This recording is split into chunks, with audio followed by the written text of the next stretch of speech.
On the morning of August 27, 2025, what was supposed to be a peaceful day of prayer turned into one of America's most heartbreaking tragedies. Inside the Church of the Annunciation in Minneapolis, Minnesota, hundreds of children, parents, and teachers had gathered for a school-wide mass. But in a matter of minutes, the sound of hymns was replaced by the sound of gunfire. When it was over, 2 children were dead, 17 others lay wounded, and a community was left shattered forever. Annunciation Catholic School is a private elementary school in Minneapolis, known for its close-knit community and strong faith-based environment. That morning, more than 200 students, staff members, and parents filled the church pews for the Mass, a routine gathering to begin the school day. Children as young as 7 and 8 recited prayers, unaware that danger was only moments away. Witnesses recall how calm and ordinary everything felt, until glass suddenly shattered from above and the unthinkable began. At approximately 8:30 a.m., gunfire erupted as a man opened fire from outside, shooting through the church's stained glass windows. Armed with multiple weapons, including a rifle, a shotgun, and a handgun, the attacker unleashed chaos on the congregation inside. Panic spread instantly. Children screamed, teachers tried desperately to shield their students, and parents clutched their children as bullets struck the wooden pews and walls. 2 children, only 8 and 10 years old, were killed almost immediately. 17 others were injured in the hail of gunfire, 15 of them children and 3 elderly parishioners. Survivor accounts describe how some children hid beneath pews, whispering prayers as chaos unfolded. One child even tried to protect a friend by covering them with their body. In those terrifying minutes, a place meant for faith and safety turned into a nightmare. Within minutes, first responders arrived, pulling children and adults to safety. The horror ended only when the shooter turned the gun on himself. The attacker was identified as 23-year-old Robin Westman.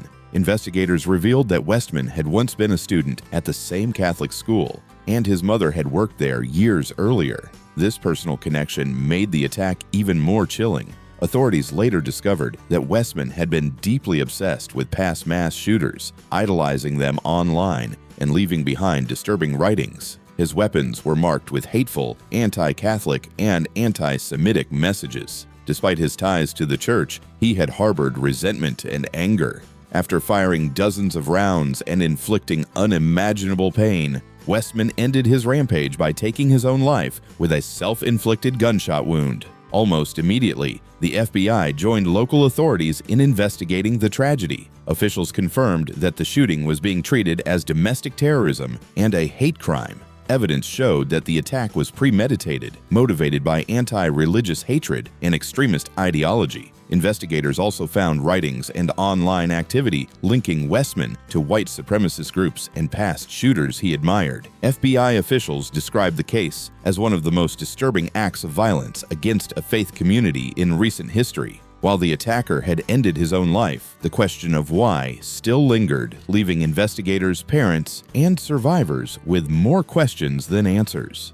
The aftermath of the shooting left the Minneapolis community in deep mourning. Vigils were held outside the Annunciation Church, where families and strangers alike lit candles, placed flowers, and prayed for the victims. Minnesota's governor ordered flags to be flown at half-staff, while city leaders vowed to support the families of those affected. Survivors shared emotional stories. One student recalled hearing children still praying as the shots rang out. Another parent described their child's whispered plea, "Hold my hand."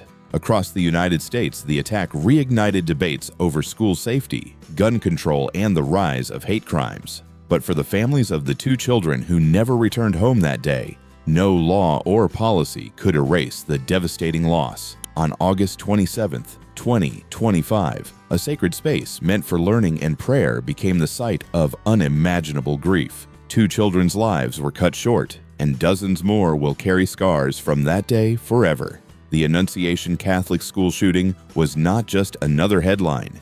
It was a reminder of the fragility of innocence and the urgent need for change. For the people of Minneapolis, and for the parents who sent their children to school that morning, the tragedy will never be forgotten.